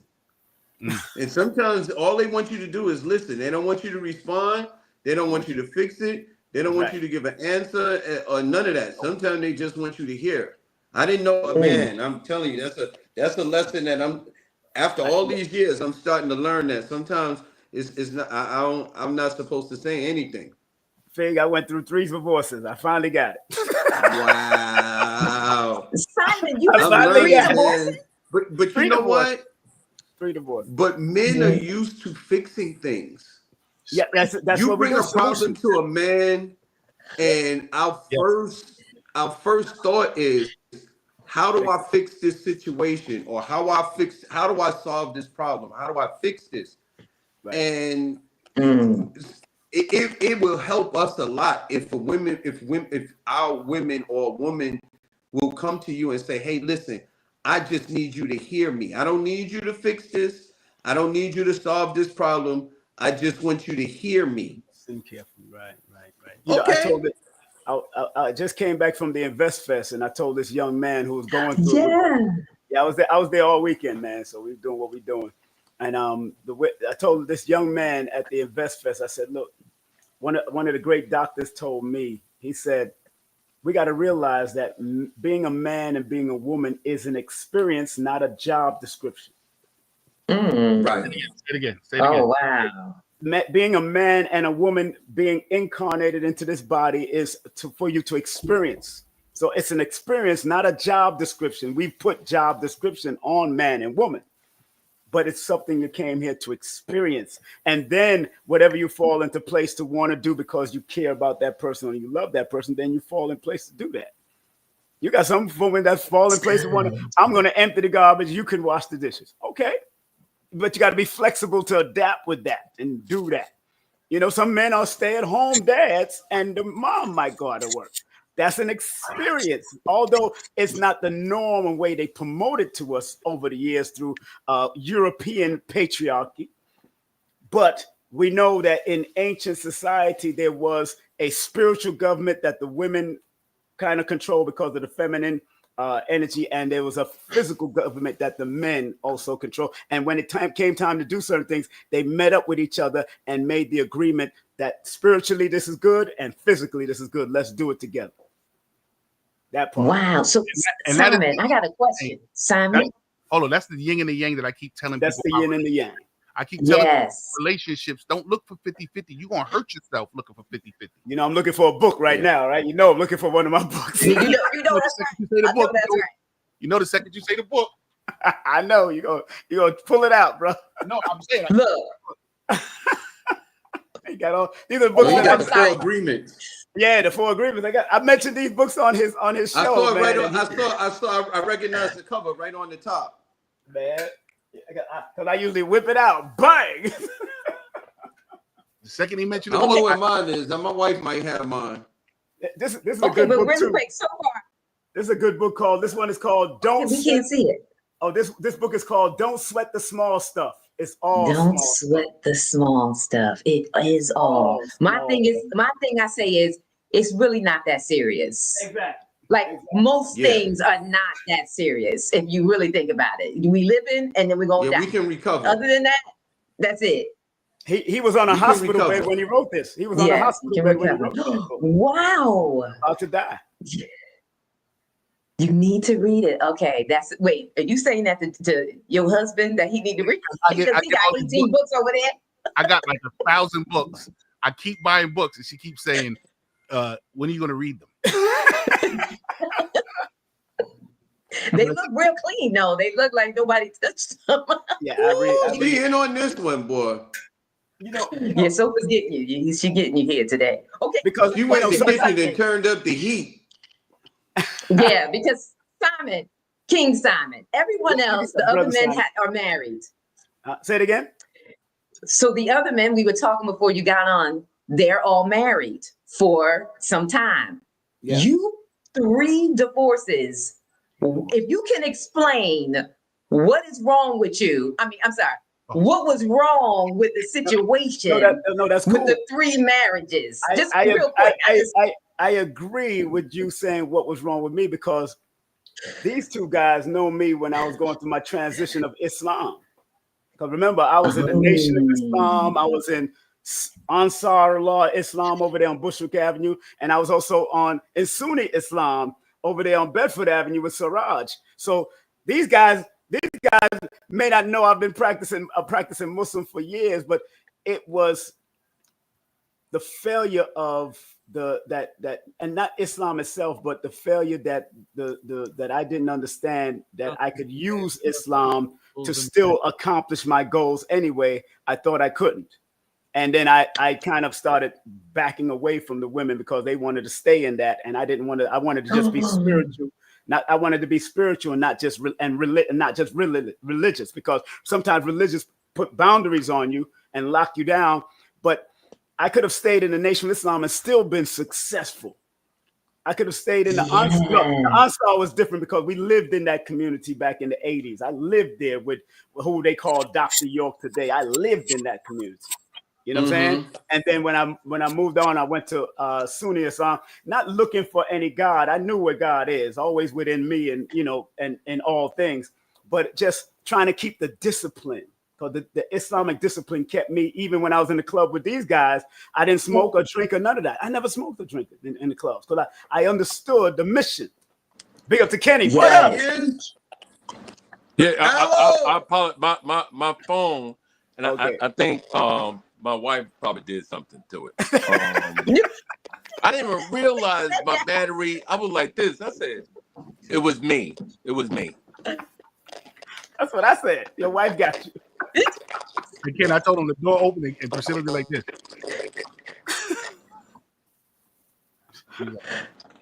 Oh man, good to see you, Kenny. How you been? Long time, Kenny. I'm doing good, brother. I seen you on a Godfrey show, man, the other day. It was hilarious, man. You and yeah, man.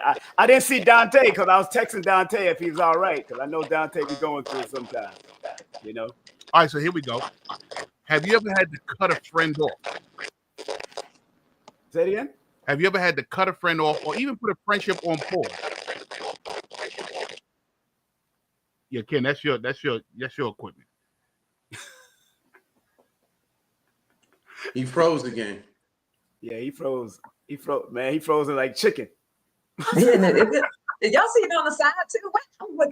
Okay. So have you ever had to put a friendship on hold or cancel a friendship? Numerous times. So because of my growth. Sometimes when you're growing to another level. When I became Muslim, actually, when I became Muslim at 16, because at 14 I became 5%. And then when you start getting knowledge yourself, everybody's still smoking and drinking. It's like, I can't do that no more. I got knowledge yourself. I'm starting to learn, and then I went into the fully Muslim Ansar law community. That's when I cut off. Matter of fact, I cut off my mother and father. That's how deep it was. I cut off my mother and father because they were still doing their Christian stuff and eating pork and doing. Nah, I can't do that. I ran away from home, man. I ran to Jamaica first, waited till I got of age, and then I moved back to America and went right into that community on Bushwick Avenue, dressed in all white robes and all that. I was there. I was there. People call it a cult. I had to cut a friendship off because they expected of me what they didn't expect of themselves. That part. And to me, that was unfair. You're telling me to be X, Y, and Z. You're telling me to stop doing it, but yet and still, you're still doing it. If what's good for the goose ain't good for the gander, then this ain't a friendship. You know what I'm saying? So I definitely had to cut off a friendship like that. I don't know. I was trying to think while everybody was giving their comment whether I actually ever had to cut somebody off. I think that sometimes you can put it on pause. Have you ever put a friendship on pause? Let me not deal with this person right now for a while. No, I think life gives you moments of evolution where you just move in a different direction, and those people are just not in your circle the way that they used to be. I don't want to use the pyramid thing, because then that that says like you're going to the top, but Right. every time you evolve and you move to the next stage of life, certain people are weaned out. I'll say it like this: certain people are ordained to go with you, and some people haven't paid the price to take the next step, like you have paid the price to take the next I step. love that, Fig. Let me tell you why I love that. Somebody said you can't go everywhere with your friends. Your friends aren't blessed the way you are. So Right. On into blessings. What about you, Jack? You know, when you probably learned, there were probably a bunch of people that you had in your circle when you first started comedy. Yeah. And they're no longer in your circle. When as you started doing in your career and moving and doing different things, those people different people started to fall off and fall by the wayside. I got people in my life like that they were with me before I did comedy, and then after I started, then a lot of people are just not in my circle anymore because we have different interests. As your interests change, I think people change. Your circle changes also. It's not that you don't care for them anymore, or not that you wouldn't associate with them if you see them or whatever and stuff like that. But you just moving in different circles. Sarah, you ever had to cut off a friendship or put a friendship on hold?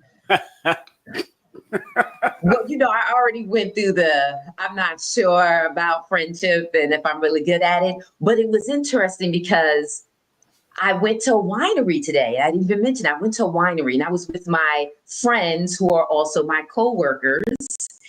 And one of them said, I said, this is what we're going to be talking about today. And she said, well, you have friends for a reason, for a season, or for a lifetime. And so the season to me is kind of like the fade out. You just fade out. I'm not really putting you on pause. I just, I'm not as close to my friends, the friends that I had in New York or in Pennsylvania, because I'm in Texas. So I have a new life here. I'm doing different things. So it's harder to stay in touch with your friends. And sometimes it's the season has ended. And I appreciate the time we shared. But no pause. Yeah. Not really a wow. Yeah, That's pretty dope. That's pretty dope. What's so funny? Magic Johnson said something today too on the stage at the Invest Fest. He said one thing you don't do, even in business or relationships, if your friends, if your family or friends don't have that skill set, you can't carry them with you. Especially when it comes to business, you can't take them with you if they don't have the skill set. You know who he told that to? He told that to Mace. Oh, he told that to Mace? He explained. Mace talks about how he explained to him about how money and success works, and at a certain point, you're going to be moving on from friends. What up, Bill Hill? You're going to be moving on from friends and growing on into another life, and you can't take those friends with you. And that ties into hold on, watch this. And that ties into what you wanted to say, Sarah, about the friendship with Cameron and all those guys. Yeah, no, that is so powerful. Because last week we talked about the good, the Omar Gooding situation. But then this week, which was a lot of fun. But, now the whole thing about Cameron is there was an issue with Mace. There was an issue, with the guy from Dipset. It's my age. It just lost my mind. Jim Jones. Yes. And the issue could be business. Should we be in business with our friends? Because that's where it all seems to crash and burn when we're thinking about just that situation or a lot of our friendships. Should we be doing business with our friends? Unless they have that skill set. If they don't have the skill set to be in business, you leave them alone until they gotta get have it. they got to have the same mindset. You say you can't pour with the scripture. Simon, you probably know the scripture say you can't pour new wine into old wineskins because the old wineskins are burst. That means you can't pour a new level of spirit into an old situation because you'll destroy it. It can't handle it. It's not equipped. What about this? At least the same destination. Like I don't mind joining friends in business if we're moving in the same direction. Okay, this is where we're going. We want to get this TV show sold. Okay, yes, and that ties into what TD Jake said. We have one thing. We have a common goal. You know what I'm saying? So I can get into business. One of the things that I don't like to do with friends, is the money thing. Yes. We need to have a clear understanding of what the money is. Here's one of the things that I do, especially when I promote shows with comics. I go, listen, to keep things at bay, let's divide the tickets evenly, understand what our bills are, and we meet in the middle for our bills. Whatever tickets you sell is the tickets you sell, but you must come with this part of the bills. Because what I find that friends do in business is that they don't promote as intense. Remember the word intense that we use, with the intensity that I use. And I feel like I put in more into the business, and they reap equal benefits. Now I'm feeling used. Right. So I want to split it down evenly, and then you go do what you got to do, and then we meet at the middle for our bills. And that's what I realized when I was working at SOBs back in the day. Is like white bands was intense about promoting, because they would sell out the venue, where the black bands was depending on us just to pay them, and they probably wouldn't even do a promotion. They wouldn't even be out there on the street banging that floor. So like you just said, when you spend this dealing with friends, the white band friends, they work together to get it all to packed out SOBs for 300 people. And we even gave them a percentage of the bar because they packed it out before they came in. And that's where everybody moving in the same direction is so important. Everybody moving in the same direction. Here's something you just brought up. Can we, this is just off the cuff, can we have friends outside of our culture? Like white friends, other friends, blah, blah, blah friends? Yeah. Who said of course? I said, of course. Yeah, I could. I got friends as long as I'm not. If it's especially because I consider the owner of SOBs a friend of mine. I learned from that friend. You learn from these people. And he considered me a friend. He would say it. He would tell people, And I remember one time, as a friend, he helped me to get one of my first cars back in the day as a friend, and I paid him back his money. As long as I'm credibility, accountability. You still have to, develop that, as far, so I developed that with white, because I work with people at Urban Plaza. I've worked with those white guys at Urban Plaza back in the day, SOBs, even Tramps. We was back in the day working with Steve and all them guys. And those was associate, but me and Larry had more of a closer friendship. To that point, I even put him in my book. I mentioned him in my book and have a picture of him and me doing a show at the Roxy. The show. Can you have friendships with people outside your race, your color, your culture? You asking me? Yeah, you know.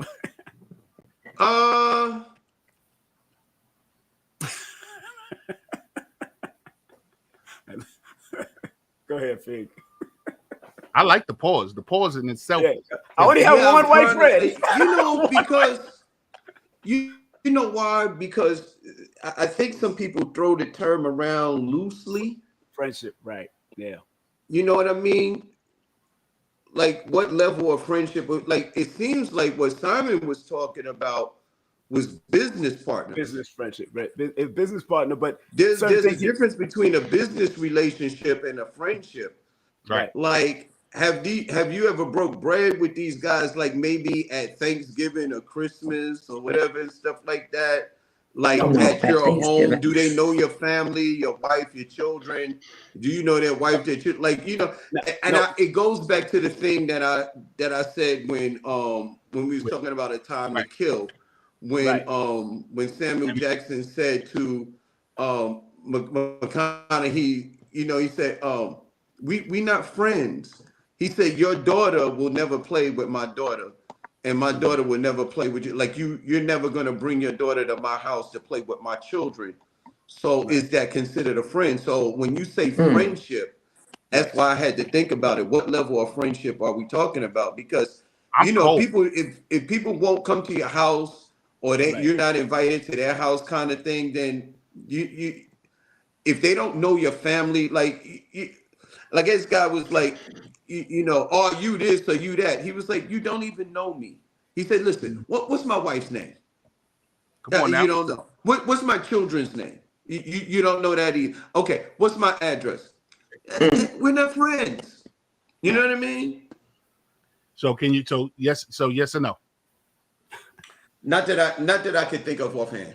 What about you, Sarah? I'm cold. You ready? My answer's cold. I'll give you a what's the name, but let's hear Sarah. Sarah, can you be friends outside of your race?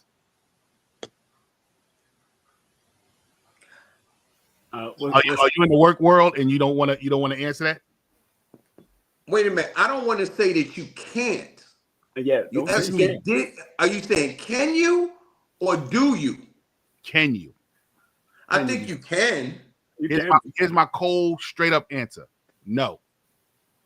Why? I cannot be friends with someone when I say outside of my race. Okay, I'm freezing over here, so I don't know if you hear me or not. No, I didn't hear you. You froze like turkey meat. Okay, I'm gonna come back. Yeah, I keep freezing. I'm gonna go out. All right, go out. You can probably see that. So because I make wait a minute. Before you go on, it just freezes at weird times. But I think you freeze. We can't hear. Can have you're going back and forth.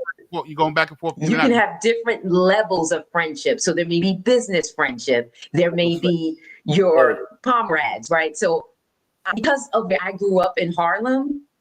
Yeah. It's harder for me because of where I grew up in Harlem.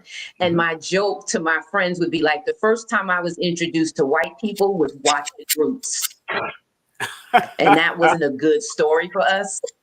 Come on now. Talk about it. So I'm learning how to release that.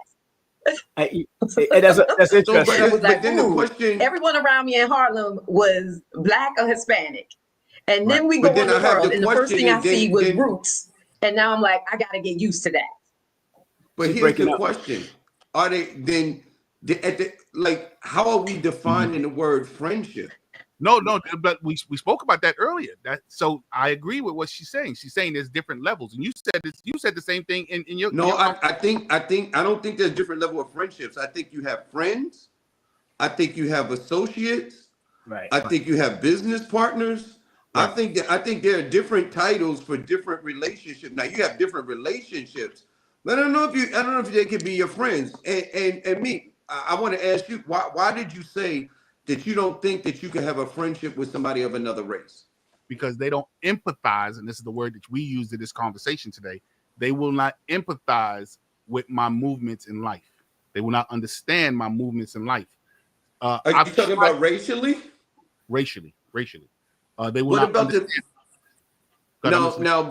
Now back in the 60s, there were people who did empathize with us, and they marched. Yes, and they put their life on the line, and they got beat. You know what I mean? They got dogs sit on. Some of them lost their lives. Some of them got locked up. There are some who will empathize with you. I don't have the time to find the John Browns. No, I didn't. No, I'm only speaking to the possibility. You know what that means, Faith? What? The possibility, yes. I'm open to the possibility. I'm open to. That's all I'm saying is that I'm not going to shut down the possibility of having a friend of another race. I'll have a level of like you said, friendship, a business friendship, a friendship with a cause. Right. But I don't see me inviting the white man in my house to sit down and chill with me and my family and understand my kids. What about other comedians? Hell no. Hell no. Listen, Fig, and I'm so glad we got into this part of the conversation. I seriously don't trust comics as friends. Damn. I build personal friendships with those comics outside of comedy. I consider you more of a friend, and we have comedy together. We have spoken about so many different things. I speak on there's comics. Hey, Shawnee, what's going on? I have Kenny is another good friend. Freddie Ricks is another good friend. Rich Lewis. But you on the whole, on an average, they're not my friends. They're my coworkers. I work with you at the comedy club, and then when we go away, you know what I'm saying? I build friendships, and that's why I call you from time to time, even if it's for nothing. Right. I'm working at muscle of friendship. You know what I'm saying? Right. I call you for your birthday. Hey man, happy birthday to you, guy. You know, boom, boom, boom. I'm working on that friendship. You know what I'm saying? Right. So you know how many comics was at my wedding? One. Kevin Brown. It wasn't like earthquakes, but Kevin Brown. And you see what happened with that friendship, right? Wow, Kevin Brown. And then you see what happened with that friendship. But from the Brown brothers? From the Brown brothers, yes. Wow. And going back to what Fig said earlier, with the guy at SOBs, it was more than business, because I knew his wife, I knew his children, and he knew my family to a certain extent, because again, we always ate dinner or lunch at his place or at SOBs if we had to. But when I needed that elder understanding, especially from a white perspective, I got it from him deeper than most white people that I've worked with because I worked with people. I didn't work for them. I worked with them because I was a promoter, independent promoter. But we got a little more close, especially he was the same sign. I'm Aquarius, he's Aquarius. And I knew his birthday, I know his wife's birthday. His children grew up, his children grew up in the clubs, and then we used to go out to, different things when he wanted to invite me out to go hang out at Tramps or go out to the Intrepid, different places. So we became that kind of friend. Now we'll call each other or just check on each other, but we're not like we was back in those days, back in the 90s. So levels, like she said, is levels to this friendship. Not that it wasn't that deep, but it was a good enough friendship. I can put him in my book and shout him out and say, you know what, this brother here. I shouted you out, Fig. I shouted JP out. In my book too. Yeah. I want to keep this at a close to 2 hour mark. Let me get this the last question, and then we're gonna go. Right. Do friendships need to be redefined as they change, as they get older, as they throughout time?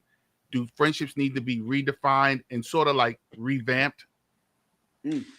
I think as you grow, as you mature, as you go from different stages of your life, I think your friends that are going to go with you will go organically. I don't think it's something that you have to think about or something that you have to make a conscious decision. Either they're on that level, or they're going with you, or they're not. What about you, Sarah? I agree. I agree with Fig. I don't think it has to be organic. And because sometimes you force something it's just for the season. So sometimes you leave things for the season. You don't have to make them a lifetime friendship. Let it happen organically, and you just appreciate their presence while they were there. What about you? You said that perfectly. My bishop used to say, he said some people in your life for a season, and then some of them are in your life for a lifetime. Shout out your bishop, man. What's the bishop name? Shout him out. Bishop Jordan, Prophet Jordan, Ebenard Jordan. Yeah. Oh yeah.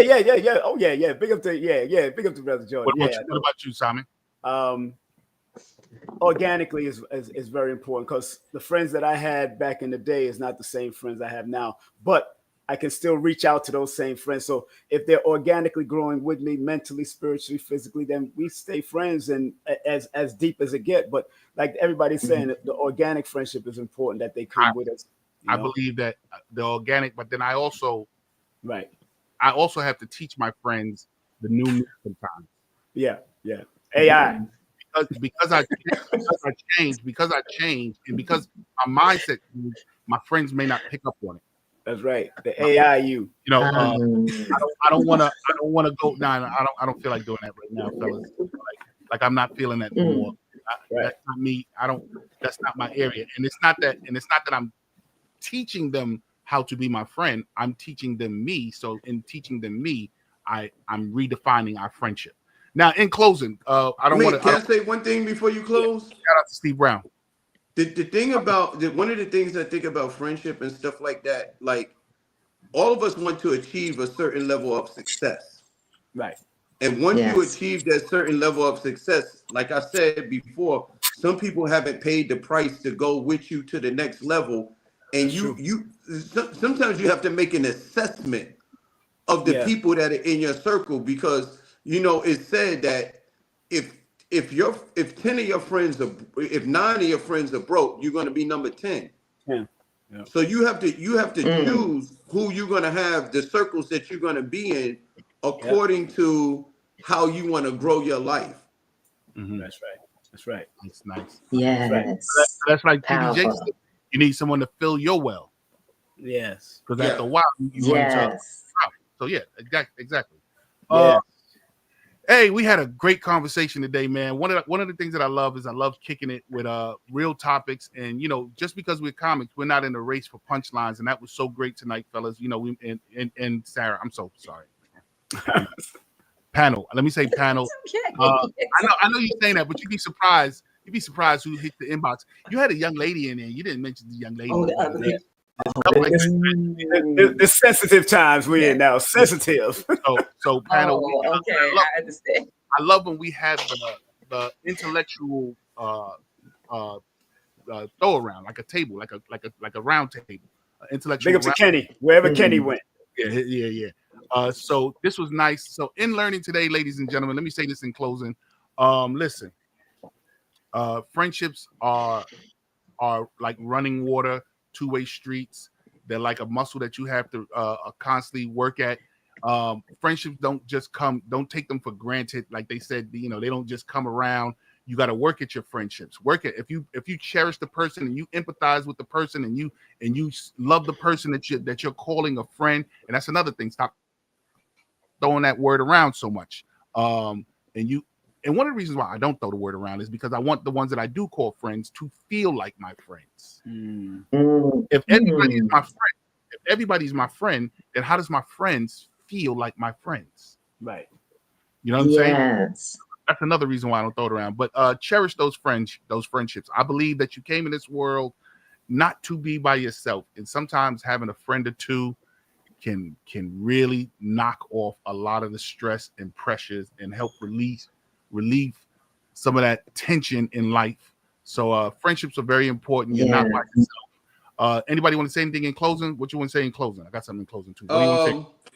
I appreciate you guys long-term friendship. I'm just going to say from now on, if I haven't defined JP Justice and to Sarah, you have an amazing energy. Yes, he does. You have amazing energy and a spirit, and it's refreshing because in today's culture of sisters, there's not too many ladies around, and you come across as the lady. That's really refreshing. And she's married too, so that's a good thing. So that's that helps balance it out. Balance her out. And that makes you say that she's doing something right. She's doing something right. That's why I don't consult. When I get married again, I don't consult single people anymore. Only the elders that's been married, I'll talk to them. Yes, sir. And you would say closing assignment before we get up out of here? Oh man, love yourself, love where you're going, and remember where you're coming from, and don't let nobody hold you back. That's one thing. And please follow me at IG at I am King Simon 111. That's I am King Simon 111. Get all my links. All right. Yes. Yeah. Sarah, come on now. First off, I love the fact that they confirmed to you all the things that I be saying to you. I really think you got it. Really think you got it. I enjoy doing these shows throughout the summer, and I hope we can continue on. I like the new friendship that we're forging out. We're still forging out. We talk. The things that we have to work out around us. But I really do feel like you are giving me enough oomph to say yes. I got a teammate. I got one already. I got one. So we can go knock this down. And that's what this is all about. We've known each other now for over 30 years. What, 34 years, 35 years? Jesus Christ. 34, yeah. You known her since she was in kindergarten? My man. Look, I like to say I'm in my 50s. I appreciate my 50s. So I'm in my 50s and it feels good. So we yes. all in our 50s. We all in our 50s now. So definitely, I definitely want to confirm that. Thank you, Tanya. Close it for me because it's Sarah. In her 50s, where them fans at? Where them fans at? Real quick, in closing for me, I'm gonna let Sarah close us out today. But in closing for me, listen, Connecticut, if you are up at Hartford Funny Bone next week, Sunday, the 31st, you got to come check out your boy JP Justice. It's my first time ever marqueeing myself, putting myself up as in the marquee and selling tickets online, ladies and gentlemen. Your boy JP Justice, thank you. Yes, I'm really looking forward to it. I'm really looking forward to seeing how many people I'm gonna be posting all week. Let me say this to you right now. Do not get annoyed with me this week. This week I will be posting every day, all day, several times a day to get you people to come up to Hartford's Funny Bone up in Connecticut. The 31st is at 7 p.m. Please, link is in the description. Make sure you go and support. Sarah, you know what? This is the first time we've done it. Close us out. What you got to say and close us out? Hey, I just want to say thank you. I feel all the love and I'm giving love back to you. So I just want you to know I feel it and I'm giving it back. So I appreciate you. Thank you. Fig, where you appearing at, bro? Huh? Where you appearing at next? Where your next show? Oh man, I don't even know, man. At a theater near you. You gotta get over COVID, Fig. You gotta get well first. Oh yeah, we in Binghamton in September. What is it, the 26th, me? Yeah. In Binghamton, New York. We up there. In Binghamton. I haven't been to Binghamton. We haven't been to Binghamton for a long time, so that's gonna be a lot of fun. It's gonna be a lot of fun. Hey, Instagram, let me shut y'all down. Thank y'all for tuning in. Please make sure you go over to facebook.com/JP Justice. Thank y'all. Hold on. Y'all don't have to leave yet. Hold on. Y'all don't have to leave yet. Give me a second. Give me a second. Hey, ladies and gentlemen, Facebook, YouTube, Facebook, YouTube, Twitch. Thank y'all for tuning in. We had record numbers. I seen it on the side. I don't know if you guys can see the numbers up top, but I seen the numbers today, and it's already record numbers. I think we beat last week numbers easy this week. The show is growing and getting bigger and bigger. You're going to be seeing a lot more stuff from us. Thank y'all for tuning in. Your boy JP Justice next week, Sunday, 8 p.m. Instigated Talk, baby. Y'all don't have to leave yet. Y'all don't have to. bye.